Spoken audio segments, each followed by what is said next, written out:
Wagah saint Sebastian's ഇടവക ദേവാലയത്തിൽ ഇടവക ദിനവും മതബോധന ദിനവും പഴയ കുരിശുപള്ളിയുടെ 60ാം വാർഷികവും ആഘോഷിച്ചു.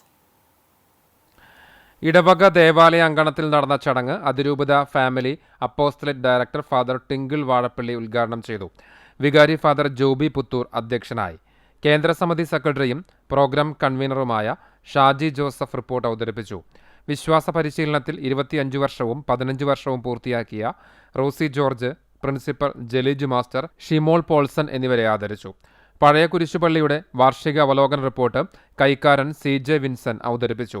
കൈക്കാരന്മാരായ ജോബ് കണ്ണായ്ക്കൽ, തോമസ് കാക്കശ്ശേരി, കേന്ദ്രസമിതി കൺവീനറും പരിപാടിയുടെ ജനറൽ കൺവീനറുമായ KT Lazar, saint Rose unit പ്രസിഡന്റും ഫുഡ് കമ്മിറ്റി കൺവീനറുമായ പോൾ ജേക്കബ്, വിശുദ്ധ മരിയ ഗൊരോത്തി യൂണിറ്റ് പ്രസിഡന്റും ലൈറ്റ് ആൻഡ് സൗണ്ട് കൺവീനറുമായ CD ജോസ്, ഫിനാൻസ് കൺവീനറും കേന്ദ്രസമിതി ട്രഷററുമായ CD ആൻഡോ, വൈദിക വിദ്യാർത്ഥി ബ്രദർ റീഗൻ, വിശ്വാസ പരിശീലനം സെക്രട്ടറി വിൻസി ബാബു, വിശ്വാസ പരിശീലനം പ്രതിനിധി ഷിമോൾ പോൾസൺ, പാസ്റ്ററൽ കൗൺസിൽ അംഗം ഷാജി ജോസഫ്, ദേവാലയ ശുശ്രൂഷി EJ സോജൻ എന്നിവർ സംസാരിച്ചു.